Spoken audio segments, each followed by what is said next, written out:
Hi, it's Jeremy with DTF Superstore, and I'm really excited to show you all a brand new product we're offering.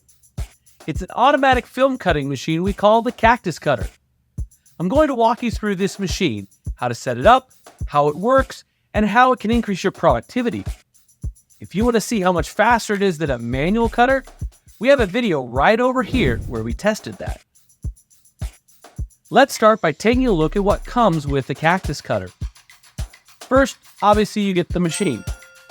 It comes with a power inverter, a box of extra razor blades, some tools like Allen wrenches, and this stand for holding rolls of film. This machine is quite heavy, so we recommend having it on a metal table with wheels so you can move it around easily. You can feed the film in from either a roll of already printed film on the stand, or if you can set up the timing correctly, you could set it up right out of your shaker dryer. Let's take a closer look at the Cactus Cutter. You have the tension rods back here to help hold tension on the film for more consistent feeding. Then you have these 10 vertical cutting blades that you manually set for spacing. Then you have the feeder roller, the cutting blade, and the chute. We suggest having some kind of tray or tote to catch the cut transfers as they come out of the chute. When feeding the film, start by raising all of the razor blades and moving them out of the way.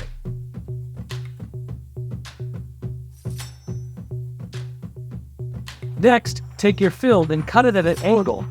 This makes it easier to feed through the machine so you don't have to stick your hands in around all these razor blades. They're very sharp. Feed the film over this first rod, under the next, over this last large rod, and then under this one here. Carefully feed it under this next rod, which will be a little loose. That's okay, you can lift up, get it out of the way. Under this last rod, and then we're going to get ready to go into the feeder roller. To lift the feeder roller, you turn this little handle back here to the left at 90 degrees. Then you can just kind of slide your film through. As you're starting to roll it up over these back tension rollers, you're going to just kind of shift it around to get it squared up. Then once you're free, pull it out the front, and we just want to make sure everything is feeding through nice and square. Before you put the roller back down, make sure it's fed through past the diagonal cut. This will help you make sure everything's all square. Now, we're ready to get into the controls. Turn on the power inverter, turn on this switch on the back, and finally, this switch here on the control panel. Let's start with the basics. This is your start and stop here, and this is your emergency shutoff. To feed the film forward in the machine, press the number 4. To reverse it, press 6. And to run the cutter at the end, press 2. Once you are loaded and all squared up, you can use one of the supplied Allen wrenches to adjust these guides back here to make sure the film doesn't walk from side to side, screwing up your vertical cuts.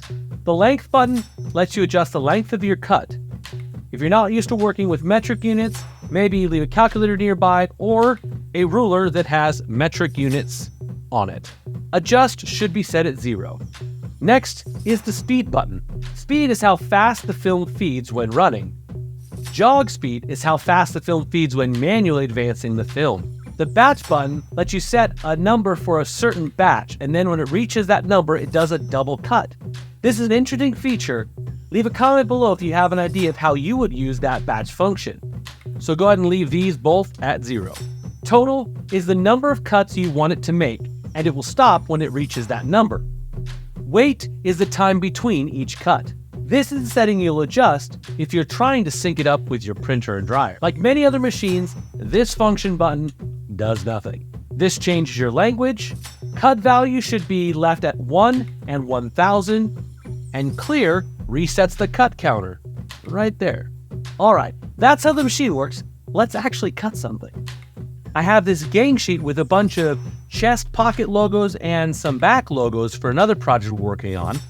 The first thing I'm going to do is measure the distance from the top of one graphic to the top of the next. And that's going to give us our cut length. And you have to be very precise with this machine. Right at 18 millimeters. It's 1.8 centimeters, which is 18 millimeters. So we know that's the length of our first cut. The second cut This one's looking like 3.75. So that's going to be 37.5 millimeters. As you're feeding your film through, you can use the graphics to verify that you're squared up like you want to be. So we're just going to double check a couple of these, checking down the line here to make sure that we are square. And then I'm going to put the feed roller down. Perfect. And now we're going to set our vertical cutting blades. So loosen the top, potentially this one as well, but I've just been tightening the top ones. So we're going to place the vertical cutting blade right between these. And we're going to kind of go down to where we're cutting through the middle. The next one here. And also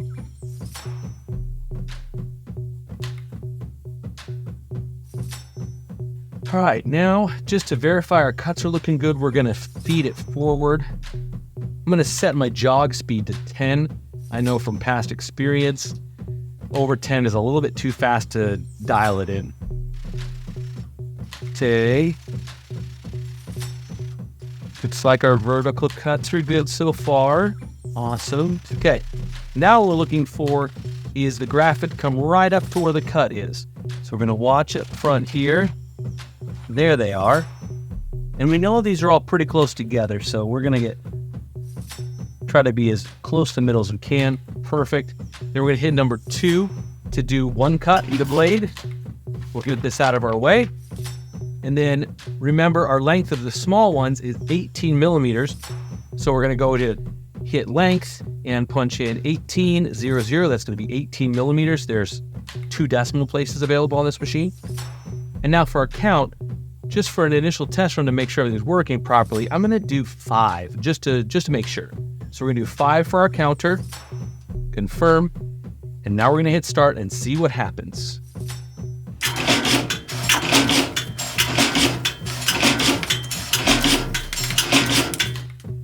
Excellent. Those are coming out pretty perfect. Looks pretty close. Yep. Looking good. All right, let's do the rest of them. For practice sake.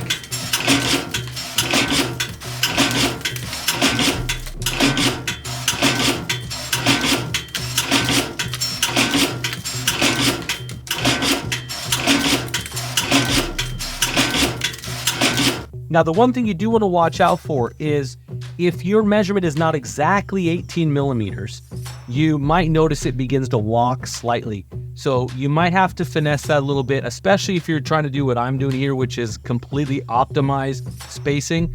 You might leave yourself a little more spacing when you do it yourself. Just as the graphics come up behind the blades, I'm going to lift these blades. And we're going to move the blades out of the way. We're going to lift this one up, and we're going to set this one here to cut off the wetting bar on the side. Then we're going to advance it again just to make sure our cuts are in the right spot. They look great, and as we mentioned before, we want to line up the top of the graphic right there, and these ones were a little bit longer. Remember, they were 37.5 millimeters, so they were 3.75 centimeters. So we're going to enter 3750, 37.5 for our length, confirm. We're going to do a cut, get rid of these guys, and let's let her rip. There we go.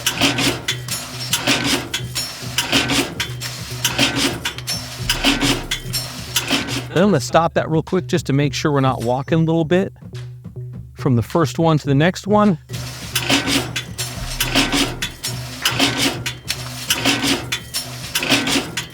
Excellent. If your print shop is doing large orders with DTF, the Cactus Cutter from DTF Superstore is a great solution to increase your production and your productivity. They're available now for pre-order, so reach out to our customer support team to order yours.